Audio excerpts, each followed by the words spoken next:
Hello and namaste. This is Sumeet Arora from his hotel in Mumbai. Yes, I'm staying here and I thought should make a video for you from this hotel. Today I'm going to talk about feedback skills, and that is something which I thought would interest you as well. 13th May 2023 in Mumbai, India, morning 6:45 a.m. The sun is rising and so are there dewdrops on the window pane. How come? Yes, that's what I think. How come? And that's an important thing for a feedback to be given to nature, to be given to people around me, that the world is changing, the climate is changing. And that's an important observation that you have dewdrops on the window pane in the month of May in India when it shouldn't be, when they never were. And if things are changing, it's time for a feedback. What do you do with this feedback? Well, you take actions. And feedback is a gift. And that's something which we all should remember, isn't it? So, talking about feedback as it's a gift, it's an important thing to do. So, you have to follow three stages: the pre stage, the during stage, and the post stage. Yes, before giving a feedback, you have to prepare well. During feedback, you should follow certain things, and post feedback, you should remember certain things. Just not about giving feedback, the same three stages are applicable while receiving feedback. So let's look at it further. So, three things as a pre work before you give a feedback. Point number one: are you in the right state of mind? Check that. Are you emotionally hurt? Are you emotionally excited? That if you give a feedback now, you may not really like it when you think with a rational mind. So, are you in an emotional state? That's point number one. Point number two: feedback is your perspective, not the reality, not the fact. Even if you see it, even if you hear it, it's how you hear it, how you see it. It is through your filters, and hence, feedback is your perspective. Don't treat it as the ultimate truth.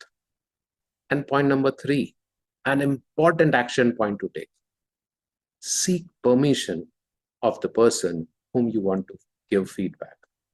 Why? Well, because is the person in the right state of mind or not?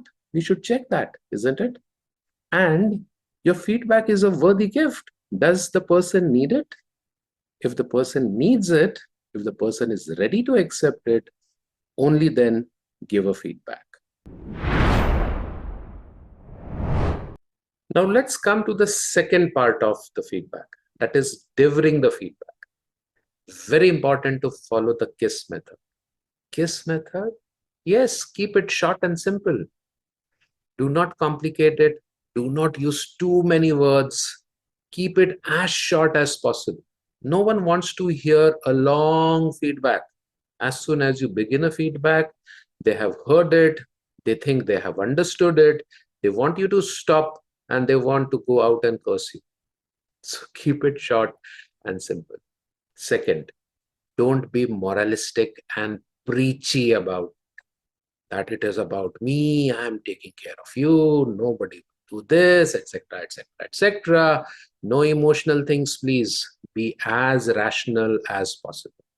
Talk facts, talk observations, talk about your feelings in brief if you wish to, talk about what you expect, talk about consequences. All this can be talked about in just 4 sentences.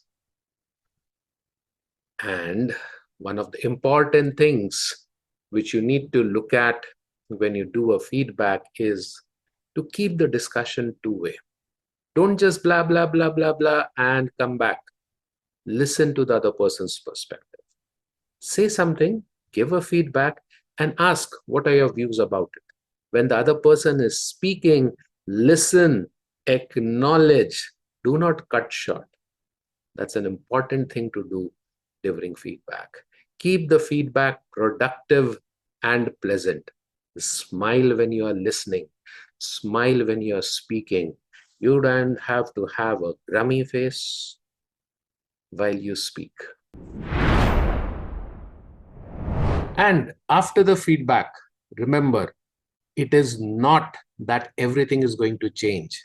Change is not easy. You may have to give a feedback again.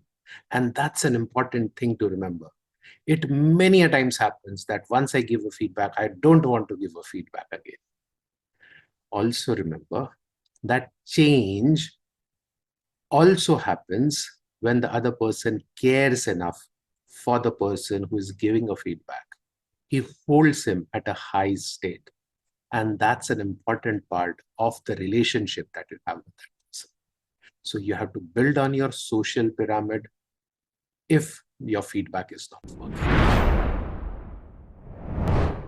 Now let's talk about receiving feedback. And while receiving feedback, the most important thing to remember is that the other person has good intentions and want to help me. If you start with the premise that the other person's intentions are bad, no feedback is useful. Even that thought of that feedback is a gift will not work. Why is feedback a gift? Because it is something for me to use it. It's a helpful thing for me. It really doesn't help much the other person as much as it does to me. And that's the first premise that we should be ready with. The next two important things is to look at if I am ready in the moment. That is, I'm ready to listen to the other's point of view. I'm in a stable emotional state. And also to remember the same thing, that this feedback is the person's perspective and it cannot be right or wrong. If he has or she has a perspective, it is because of the experience that I have created in that person's life. So take the feedback with a smile, and that's important. This is the pre-stage of feedback. Let's get into the during stage of the feedback now. Now let's talk about the during part of the feedback. Yes, during receiving a feedback, there are a few things that we should do. One of the most important things is to do active listening. What is active listening? Look into the eyes of the person, nod, smile, give a person the feeling that you are listening. The verbal and the non-verbal behavior has to be positive. Be patient. Let the other person speak. They may have not gone through the training of giving a feedback, so they may not be following the KISS principle. Also, take certain notes. And as you're taking notes, the other person feels that you're giving value to the other person's feedback. Second thing, keep smiling. And the final thing, say thank you. When you take notes, when you smile, when you say thank you, these are all positive things that you do when you receive a gift, isn't it? Third thing, if you find that the feedback is not matching what you think, it is important that you keep those views to yourself in the moment. Don't challenge the other person's perspective. Do not in the moment ask the reason in a challenging tone. Why do you think so? How did you come to this conclusion? This is not what I was doing. This is not what I meant. You are thinking wrong. All these define a way of yours that you do not want the feedback. So the other person will just switch off and will not give you a feedback. In that moment, do not challenge the other person's perspective or the feedback. Do not ask him to justify his feedback, or do not ever give your reasons why you acted in that moment accordingly. Pause for a while. Listen to the person's feedback. Don't get into a justification. The best thing to do here is to discuss the next steps, to think what you can do to not let the person have the same perspective henceforth. You cannot change a previous perspective of a certain situation. But henceforth, for situations, you can change a perspective. And that's what is a good way of receiving a feedback. Now, the last part of receiving a feedback. You have received a feedback, you have said thank you, you have smiled, you have noted it down, you have discussed the next steps. Very important now is to follow through. If you have taken that feedback in a positive sense, you'll take some actions. Taking actions is a good thing. Not taking actions is a sin. As you take actions, record them. If you take actions and don't record them, it's a bigger sin. And as you record those actions, go back to the person who gave you a feedback and explain to him, show to him the record. Talk to him that you have done these actions and this is how it is helping you. And let that person know that his feedback, her feedback was valued.